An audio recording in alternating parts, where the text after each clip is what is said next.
What's going on, everybody? It's Matt with the DPI podcast, and we are live on a Tuesday night. It is May the 30th. We have a ton to talk about tonight, and we are going to have Peter with Princesses of the Mouse Disney Travel on with us.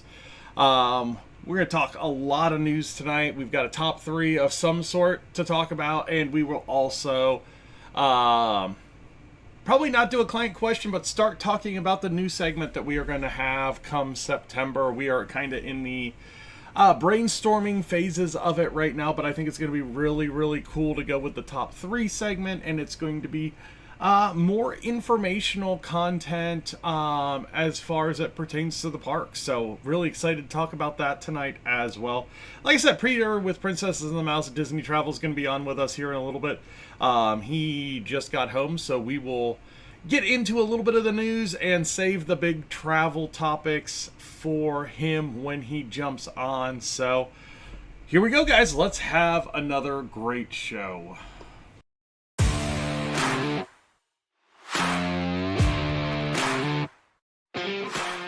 Hi, I'm Matt. Welcome to Disney Planning Insights. Through creative content and live shows, we explain the hidden details of the Disney experience so that our clients can execute memorable adventures. Together with Princesses and the Mouse Disney Travel, we have helped hundreds of clients plan, book, and prepare for magical Disney vacations. Let our experience help you avoid common planning mistakes and maximize the enjoyment on your next Disney trip.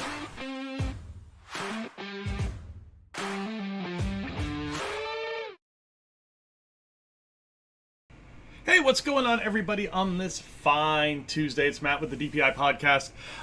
It is the day after Memorial Day here in the States. We are local to the Indianapolis area, so I was able to check out the race this year for, I think it was like the 18th time or something like that. I love going to the Indianapolis 500. If you got a chance to watch it online, fantastic.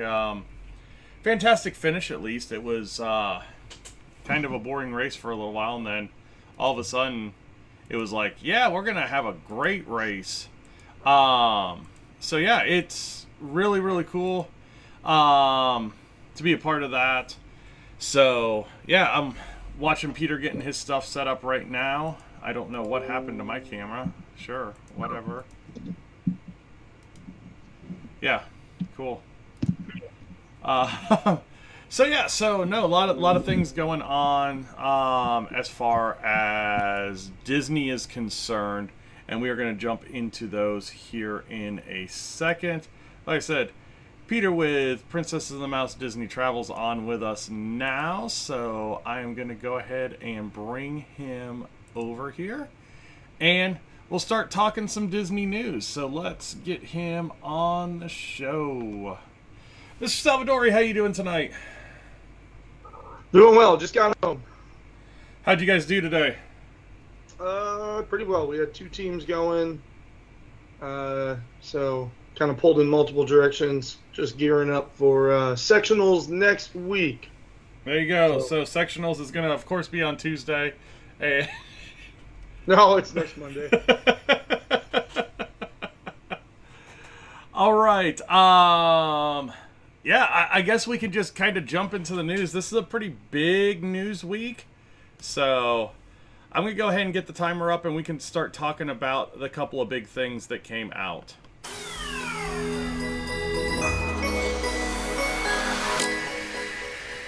All right, we got 15 minutes, and really the biggest thing that was released today. Now, of course, reservations for 2024 at Walt Disney World open tomorrow, May the 31st. So if you are ready to book your trip, that guy over there, he's the one you want to talk to. Find him over on Facebook, Princesses and the Mouse Disney Travel. But yeah, so they released a bunch of stuff about the dining plans today. And really it was like a list of participating restaurants and that kind of stuff. But there's a couple of things that stuck out to me right off the bat. Have you had a chance to look at it yet, Peter? I saw it in my email, and I'm pulling it up right now because I did see it in my email earlier, but I have legitimately been at the golf course since, well, I left the house at 8 a.m. There you go. So, There you go. So long day at the course. So I'm gonna start out with the first thing that jumped out to me that for the most part, the dining plan that we knew prior to COVID is relatively unchanged, other than right now you don't have the Disney Plus plan and you don't have the deluxe dining plan. you only get one snack also. One snack per person per day? Yeah, instead of two.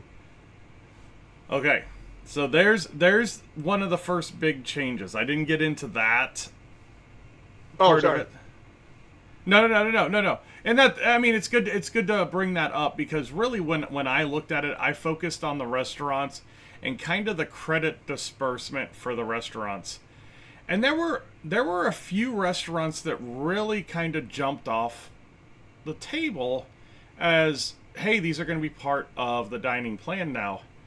And a couple of them were at Victoria and Albert's. So they've basically broken down that experience into like 3 different dining experiences, it looks like. Where, and forgive me here, I'm going to pull it up as well, so.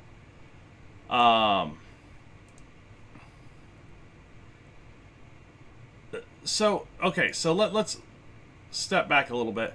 So really what they did is they said, okay, character dining is going to be a 1 credit experience, except for these select few restaurants. And those select few restaurants were Topolino's, Akershus for breakfast, or for lunch and dinner, Cinderella's Royal Table, Be Our Guest, stuff like that. That was going to be a 2 credit meal. And all of a sudden, this is goofy. I don't see Topolino's.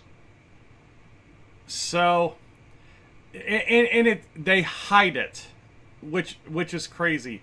So they say, oh, you get to do the character dining, but then it goes down and says, if it's a fine or a signature dining experience, it's a 2 credit meal. Topolino's breakfast is not signature. Topolino's dinner is considered signature dining. Okay. So I think Topolino's is going to be a 1. Character meals, Cinderella, Akershus, and the storybook at Artist Point over at Wilderness Lodge will be 2s. And then everything that is considered fine or signature dining will be that. But so that'll be Our Guest, dinner shows. Dinner show right now. Yeah, there's 1 dinner show right now. But that's it. I don't think Topolino's is going to slide in there. Topolino's breakfast, character breakfast, is not considered fine or signature, I don't believe. I might be wrong. Let me go check real quick. Yeah, and that was one of the big things that kind of jumped out at me was they list Topolino's under fine and signature dining. So if you, and it's funny because like there's a link on, so we're on the Walt Disney World. I'm right. So breakfast is listed as character dining. Dinner is listed as signature dining. Okay. So I believe Topolino's and Garden Grill and Crystal Palace and 1900 Park Fair will still be your opportunities to get some character dining for a single sit-down credit. Okay. So dinner... The 3 that we named are like the nth degree of... It really, it's the princesses when you get down to it. It's the live characters that are going to have a great level of interaction with you. So then fine signature dining... it goes into dinner at Be Our Guest, dinner shows, private in-room dining, that kind of stuff. But the fine and signature dining kind of jumped out at me because one of the big changes was Citrico's. Citrico's moved to fine and signature. Citrico's had always been a 1 credit. Tiffin's, I believe, was a 1 credit prior, wasn't it? No, it was a 2, which is why we had never tried it. And then once they got rid of dining packages, we tried it immediately. I know Haleo by Jose Andres over at Disney Springs was a single credit. Now it's a 2 credit. Yes, it was. Yeah. But, no, I believe Tiffin's was a 2 credit. Okay. Paddlefish was a 1 credit, moved to a 2 credit. Paddlefish, it was a 1 credit back before it was called Paddlefish. And then I think it may have switched to a 2 credit when it became Paddlefish. Okay. But it switched to Paddlefish like 2 months before the lockdown, so I'm sure there's very little evidence to support that claim. Yeah, and then Wolfgang Puck and Yachtsman both went from 1 credit to 2 credit as well. Yeah, and Yachtsman Steakhouse would make sense because Le Cellier has been a 2 credit. Yachtsman Steakhouse, I would put it right up against Le Cellier for environment, experience, and meal. So Yachtsman deserves to be a 2 credit in my opinion with their with their high level steaks that they're offering. My issue with so many restaurants being 2 credit though is just some of the restaurants, the reason they're 2 credits is because you can buy things, like high level sea bass or snapper or steaks, but then if you just want a chicken dish, you are vastly overpaying for that chicken dish by using 2 credits. So one thing that I will say / caution is just remember that they're not, unlike the credits are just sort of like per room, not per person. So there's nothing that's going to tie the sit-down credit to your daughter or your wife or whatever else.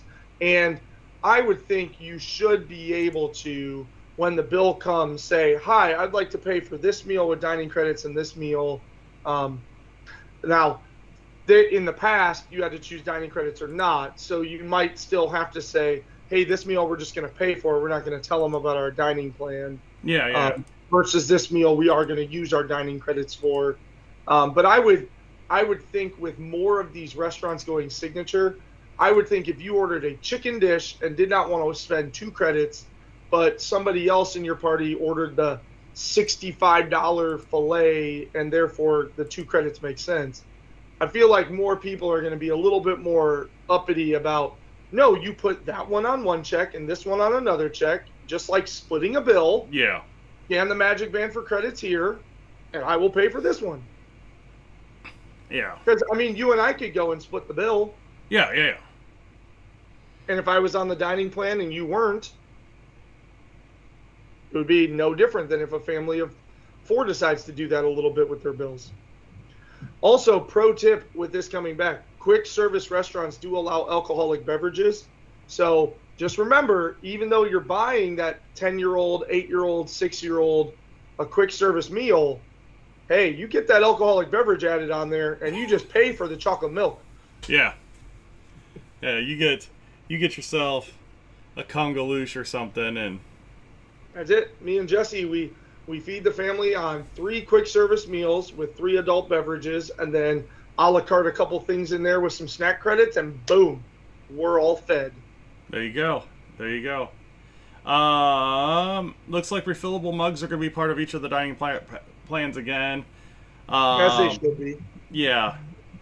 It's funny. We use those more of a collector's item than anything. We don't necessarily use them at the resort a lot because we're not at our resort a lot. Yeah, I use them far more at home as just drink. Like, my camper is all Disney reusable resort mugs.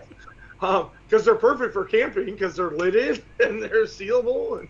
But yeah, same at the resort. Like, we might take one with us and go get like a Minute Maid, like a lemonade vitamin water mix, and like have that in the morning for the kids to like eat whatever breakfast we're eating. But yeah, then from there we might like refill it, pour it into like our thermos that goes into the backpack, and then the empty cup just gets chucked into the bag. But pro tip on that too is there's plenty of resorts that are a quick walking distance. If you go take a break, remember to bring your resort cup because it'll work at any resort. It doesn't have to just work at your home resort. Yeah. Anything else on the dining plans that kind of jumps out to you?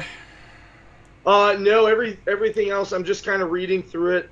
Exactly like you said, the quick service plan and the standard plan. It is kind of a bummer that we were really looking forward to the middle ground. So I know you're upset about the top tier not being offered. I'm kind of disappointed that the middle tier, I was very excited for the 2 any credits, because we found that we had a hard time using the 3 credits, but I really do like having a character breakfast and a nice dinner. Yeah. Or a dinner on the night we arrive and a breakfast on the day we leave. So having 2 credits per person per day that could be used interchangeably at sit downs or quick services, unfortunately, that's sad. And then it makes sense that they reduced the snacks. I'm sad they reduced the snacks, but it does make sense that they did, because when you're getting, in a family of 4, 8 snacks a day, even if you swing over, like, you might find yourself only using 5 or 6 snacks. I can't tell you how many trips I went on where I'm in the gift shop grabbing 8 bags of gummies and a couple of bags of peanuts, because I'm like, wasn't that the fun of it, though? Well, it was amazing, yeah. But it makes sense, I'm saying, that they would limit it down. Although that super sucks with all the Epcot festivals, because it's going to be sad when I check in for 7 days and have 28 snacks and 1 trip through World Showcase depletes me of my 28 snacks for the week. Never use the snack credit on a Dasani water. There are $6 to $7, or a Mickey ice cream bar. There are $6 to $7 items out there, folks. Yeah, a Trenta drink at Starbucks. Yeah. You got to. You can split a quick service meal into 3 snacks, and so you can split a quick service meal into 3. They don't have that listed anywhere. It'll still happen. Yeah, I'm interested to see if it will, and they haven't announced any pricing yet. A quick service meal can still be 3 snacks. And then they don't have any pricing anywhere yet, so I would imagine it used to be the credits were so it's probably going to be like $65 a night for the standard plan, $45 a night adult for the quick service plan. Oh yeah, they don't have prices anywhere on all this. No, so we won't know until tomorrow what the pricing is, and we'll know relatively early tomorrow. So just go over to @Disney Insights on Twitter tomorrow morning. We'll have an idea of what the pricing will be pretty early as people start booking packages. Tomorrow. Oh no, today is the last day to ride Splash Mountain at Disneyland. So they are 3:34 over there now, so about 7 more hours to ride Splash Mountain at Disneyland. And then the only place that you'll be able to ride Splash Mountain as we know it and love it right now is in Tokyo, because apparently they don't think it's racist. So they don't even know. So yeah, and I would imagine that this closure over in Disneyland is going to be until at least mid to 2025. So park hopping hours are going to be kept in place through 2024 despite removing theme park reservations. I think that's ridiculous, but whatever. You can't park hop until 2:00, and that's the way that's going to be for as the foreseeable future. It looks like. Rock and Roller Coaster complete soft opening period, now officially added to Hollywood Studios attractions lineup. Big refurbishment, nothing changed. Everybody was talking that, they're going to change it, they're taking Aerosmith out of it. Nothing. Big old nothing burger.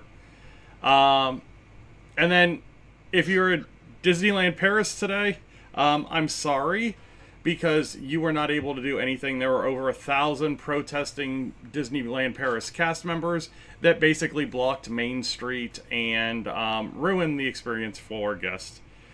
Cast members are requesting a monthly wage increase of €200, increased mileage allowances, and more flexible scheduling.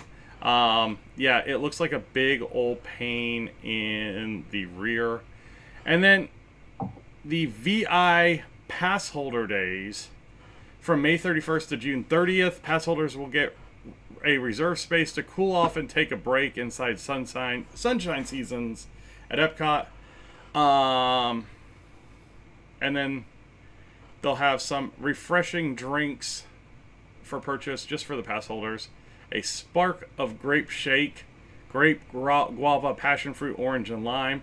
A raspberry lemonade tart, shortbread tart filled with lemon mousse, raspberry jam, and raspberry mousse. And then, like we said, the new pass holder magnet was announced and will be available at Epcot. It is Figment. Yep. You were right. What? Big D. I got some good sources now. I like the quality of my sources, and I can run with some things that I'm really confident about when it comes to some rumor mill stuff now. Matt's sitting here with like Iger on speed dial. Like, yo, Bobby, what's up? Hey, Robert. All right. Any other news that you've seen in the past week that we need to talk about?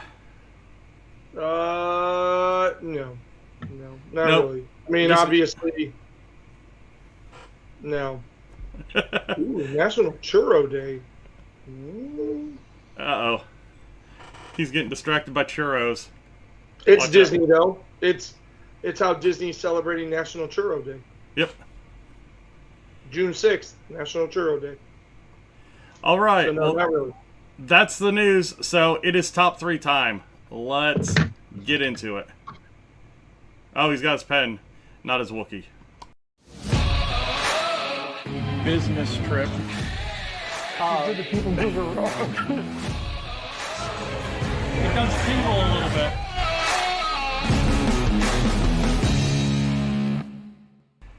And now he has his Wookiee. Hey everybody, welcome to Top 3. I am Matt with the DPI podcast. On the other screen behind Chewbacca is Peter with Princesses of the Mouse Disney Travel. He is one whiteboard away from Woody. If you've been here before, you know how this goes. If you haven't been here, we're going to pick out a chip. We've got a spreadsheet with a bunch of just random things about Disney that we're going to rank our top 3 of. And we have a lot of fun doing it. So, here we go. I'm going to pull out a chip here, and this is going to be chip number 7. Oh, yeah. My pen just died. Well, hopefully you can do this one in your head. Chip number 7 is going to be...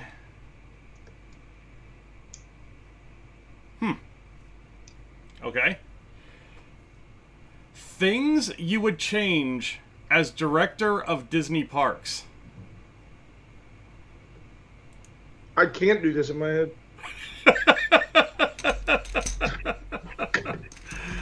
This is a really, really good one. So, you have 20 seconds. Planning your first trip and getting overwhelmed by all the details? Planning your next trip and just want some new suggestions on things you haven't tried?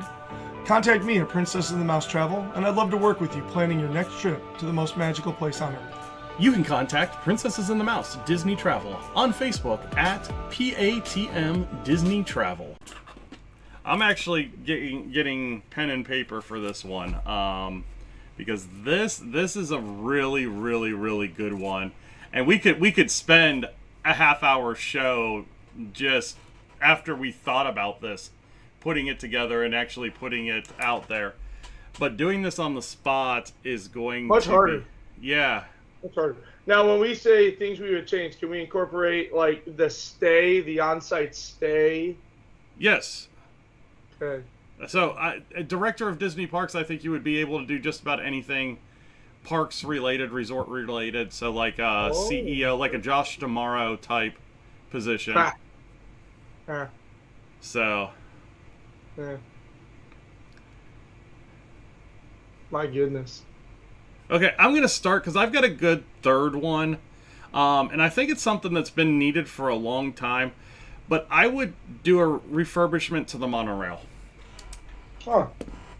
I think that is the one form of transportation right now that it's iconic, but it's getting run down.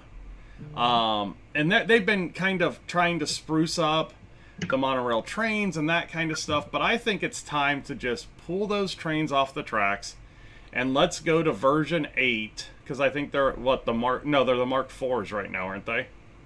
So they're in version 4, so let's go to the Mark 5s or whatever the next version is going to be, and let's put some new monorail trains on those tracks and really get that mode of transportation back to iconic status.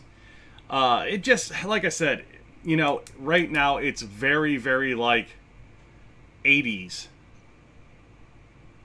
when you ride on the monorail. And I think they've got the opportunity to really do something cool with that. I mean, you could double down on that and send it to more parks. Yeah, I think sending it to more parks... But that's a lot. Is a lot, yeah. But, I mean, just pulling the trains off and putting new trains on it, and, making them just... I mean, look at what Disneyland has. Look at what Tokyo has. There are much nicer versions of the same thing out there that the biggest park in the world doesn't have. So that is my number 3, is a refurb of the monorail system. Okay, what is your number 3? We need some work done in Animal Kingdom. So when I really started getting after going to the parks almost a decade ago, Hollywood Studios was just the drab park that nobody talked about. And they've done a really great job beefing that up with the inclusion of the Toy Story and the Galaxy's Edge, to where now Hollywood Studios puts itself right up there towards the top of my list of where I will spend, arguably the second most amount of time. But I have really, really been willing to push off Animal Kingdom because although Pandora sounds amazing, it's really easy to argue that I should skip it for many, many better other things, because outside of Pandora, Kilimanjaro Safari is a cool ride, but it's not worth an hour and a half wait. And unless you catch it early in the morning, that's what you're going to be looking at. Same thing with Kali River Rapids. It's, I don't know, like okay on a hot day, but not really. And Expedition Everest is a good time, for sure, but, only just because it's arguably the most thrilling, if not the most thrilling, top 3 to 5 roller coasters. And so if you go in and you say, Kali River Rapids isn't worth it, I'm going to ride right away in the morning. I'm going to get on the I just said it a moment ago, and then I just lost it. Kilimanjaro Safari, and then I'm going to go ride Expedition Everest, and then I'm going to go spend some time in Pandora. Even if I incorporate, let's go see Lion King, and let's go see Finding Nemo, I'm still done mid-afternoon. And so there's just not enough to suck a day of attention. The animal treks are great, but let's be honest, nobody's really there to go to a zoo. And so we really need that Zootopia edition. We really need Dinosaur cleaned up. Like the dinosaur area, Dinoland USA area, that midway with the carnival games, I don't know whose idea it was, but it just makes Disney feel like a cheap carnival. And it's just not good enough for the level of parks that we're trying to put out there if I'm in charge of all of this. Those things are an absolute eyesore and an absolute joke. Those belong at a state fair, not Animal Kingdom and Disney World. Yeah. We need to add one, if not two more big lands with 3 to 4 good attractions to make Animal Kingdom worth a day. Yeah, I'm right there with you. I mean, and I think that we're kind of on the same page, that we think in September we might hear that is one of the next projects.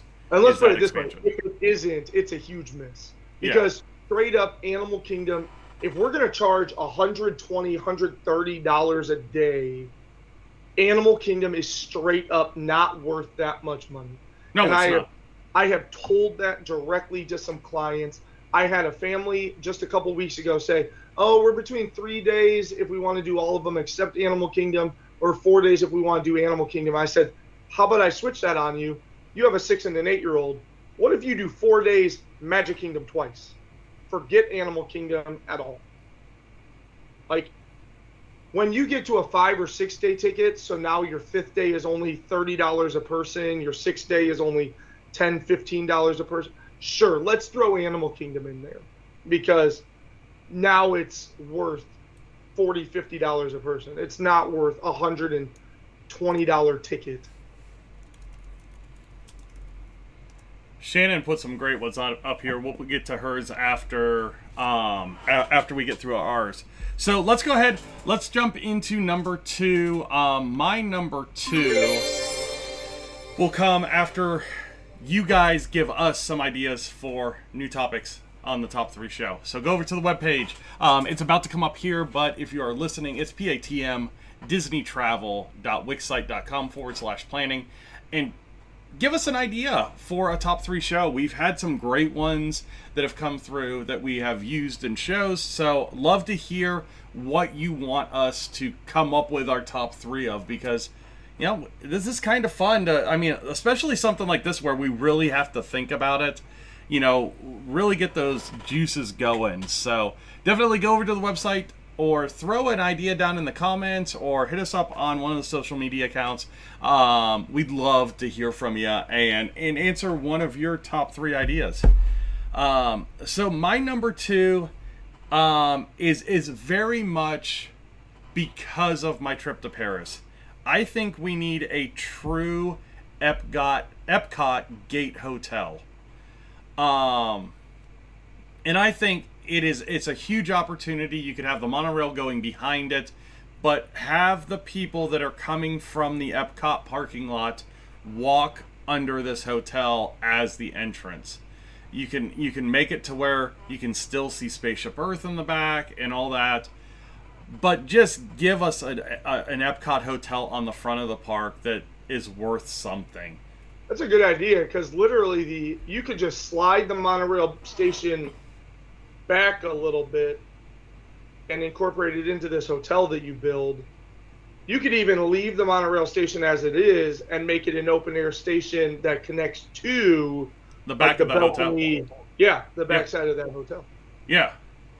So, my number 2, and this is something that's kind of been out there as one of those far-fetched rumors for a while, that Epcot was going to get a hotel in the parking lot area.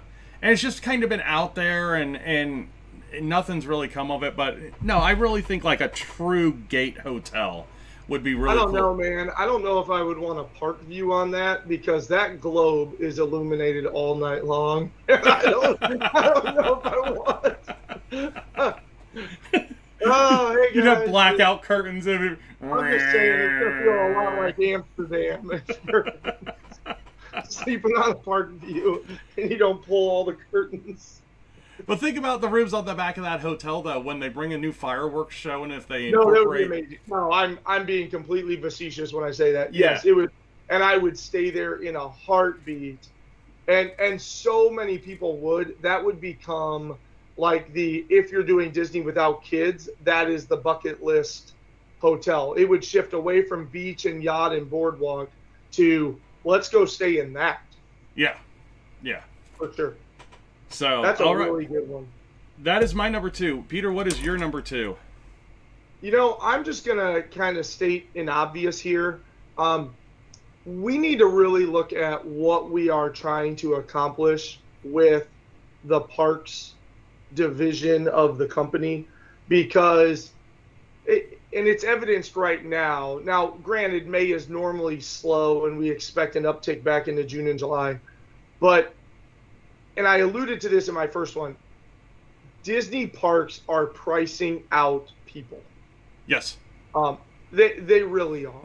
And you're going to get the faithfuls who come regardless, but you're going to alienate and completely lock out so many people that just want to do it once with their kids.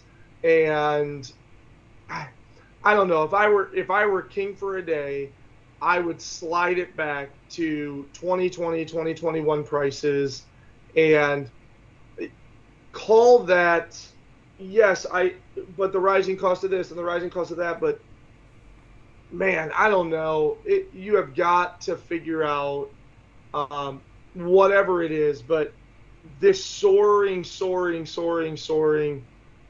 it's just unsustainable for people to come and visit. Yeah. So very simply put, if I was in charge of parks and parks and that division, if I was Josh tomorrow, boy, I would figure out how to make my bottom dollar without all of this nickel and diming. So whether that's make the ticket prices lower or give back the free fast passes, like they have stripped away so much, and in turn increased prices. Yeah, my Magical Express is gone. My fast passes are gone. Like I'm being nickeled and dimed left and right, and on top of that, it costs me more to walk into the park. If you're gonna nickel and dime me, make it cheaper for me to walk into the park. Yeah. Yeah. Simply put. No, really good one. Really good one. So let's get to our number ones. Man, there's an obvious one out there, but I don't know that I want to go in that direction. I think there's many other things that can be done at the parks other than adding a fifth gate.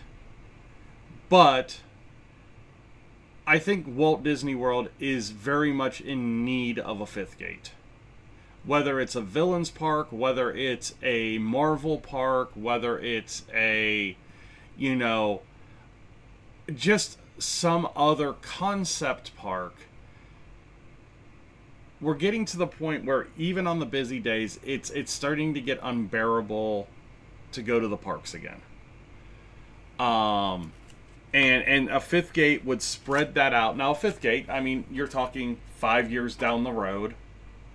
But it spreads that out, and it gives you something new without having a huge expenditure and a huge hole in the middle of your park like we've dealt with at Epcot for what feels like 5 years now, where the whole center of that park has been under construction. Where you can just kind of put it behind walls and just get it done and kind of out of sight, out of mind, and then all of a sudden you've got this brand new thing for the fifth gate. And again, this is something that we've talked about for possibly D23, that it could be an announcement with all the Reedy Creek stuff that's out there, and it could be the ultimate kind of FU to DeSantis for them to try and do this. But I don't know. Like I said, I think there's so many other things that they could do that the fifth gate is kind of like a pipe dream right now. So, yeah, I'm gonna use the fifth gate as my number one, but like I said, I think there's a bunch more, and Shannon's got, like I said, she's got great ideas on hers. So, Peter, where are you going for your number one? We're going Shannon instead of the Wookiee today for the bonus. Yeah. And like you said, there's a lot of like little low-hanging fruit we can talk about, like get the refurbishments done on the hotels, build a couple more in the intermediate, like give me one more value, give me one more intermediate, because there's so many deluxes that are 500 plus a night. It comes back to affording it for more people. I understand that would increase the attendance, but not really, because you're going to get more people to come in. I don't know. I feel like it would be negligible. If anything, you're going to hurt the properties around. You're going to have less people go to the Wyndhams and less people go to the Westgates and the Hiltons and stuff. You're going to have more people go, oh, I'll stay on site then. That's the big. If anything, it makes Disney money by making more options that are more affordable for more guests.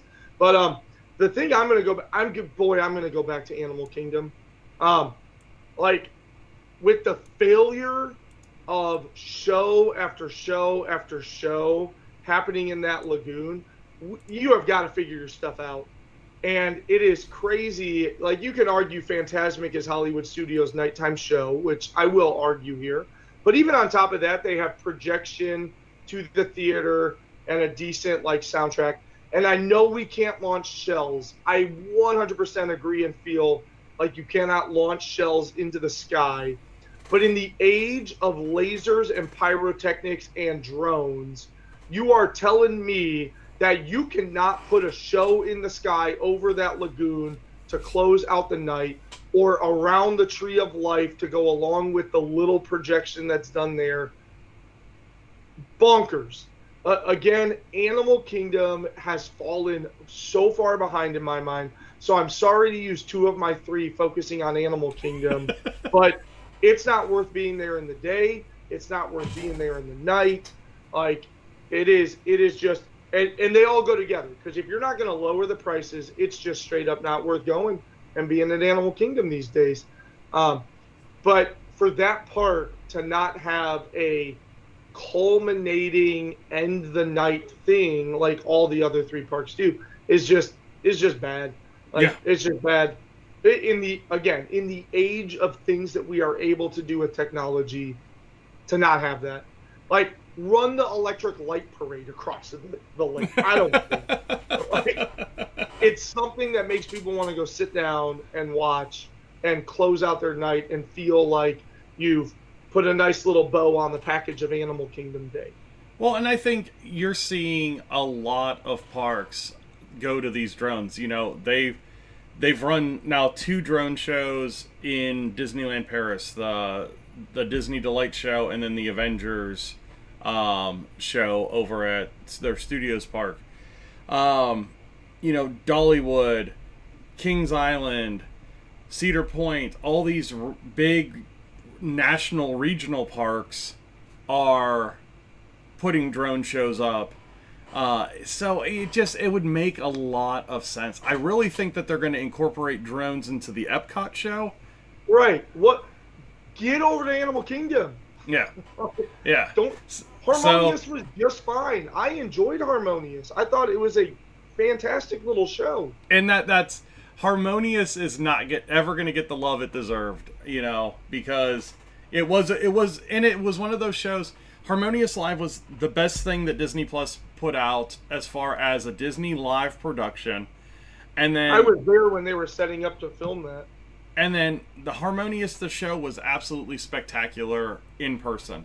It didn't come across in video like it was in person. Not even close.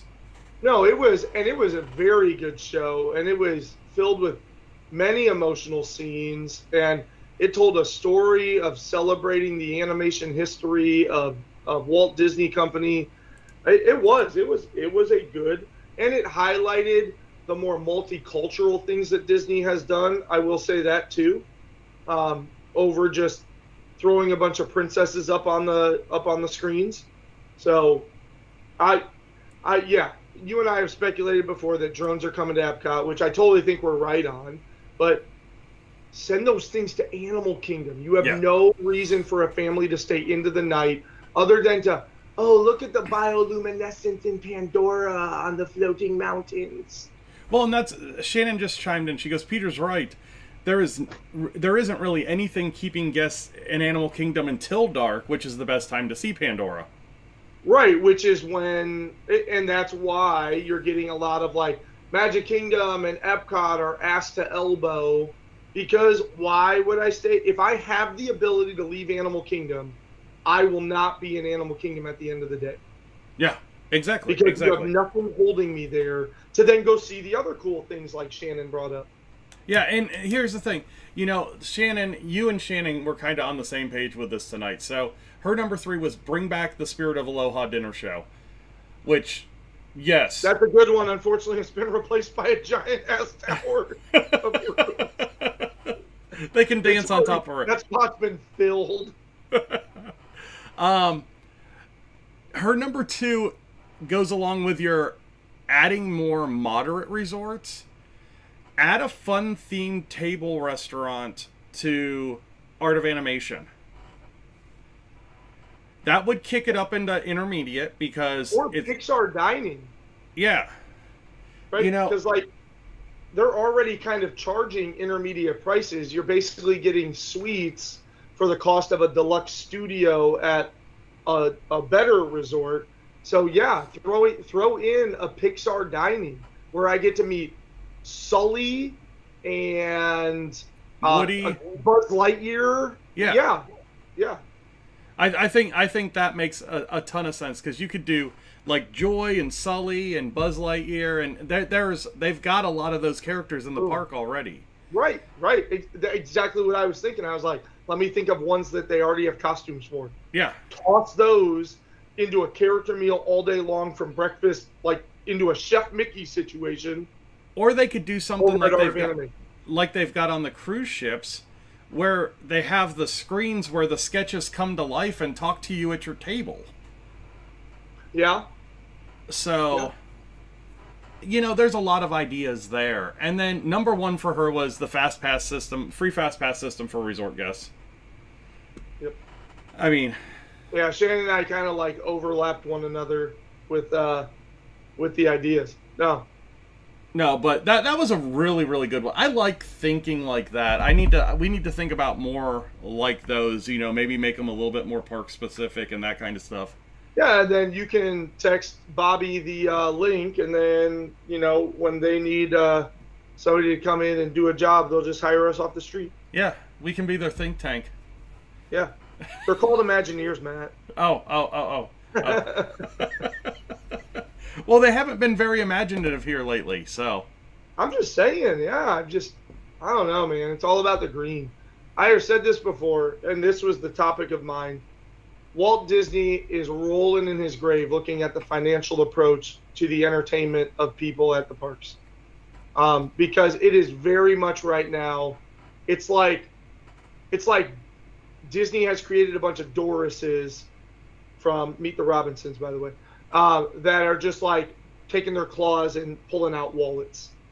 Like Walt Disney straight up, I'm paraphrasing because I don't know the exact quote, but when asked about the parks, Walt Disney said the purpose of the parks is to inspire imagination, because when imagination's inspired, it will inspire us to continue creating for these people. Like, I don't know. His idea of the parks was that it was supposed to be a celebration for all walks of life to come and enjoy the things that his company has put out to increase the entertainment and joy of the next generation of people.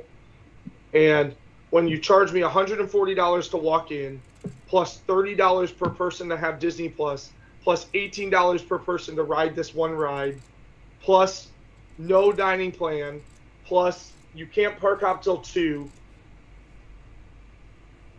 Like, boy, that hurts. No, I hear you, man. I hear you. Well, another great top 3. I have no clue where everything just went. Everything just like disappeared. It's back, but it like I was like, okay, that was freaky.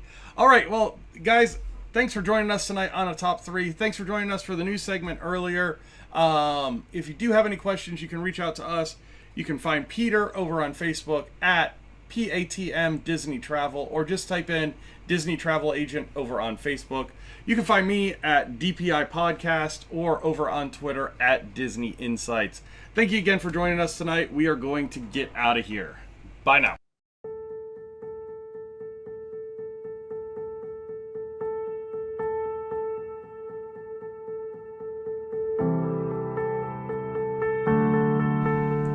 Peter from Princesses and the Mouse Disney Travel joined us tonight.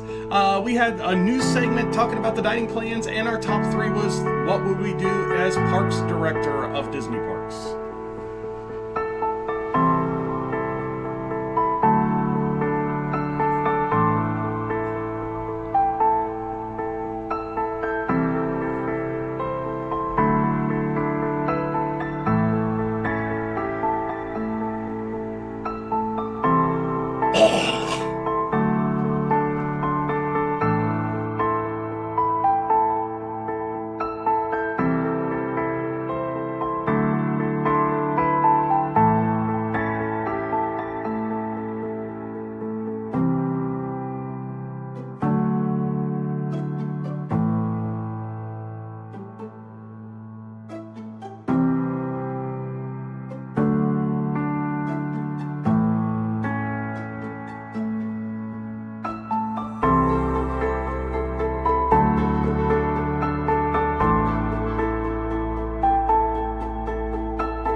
Thank you guys all for watching, listening, liking, sharing everything that you do. Have a wonderful week, and we will see you next week. Bye now.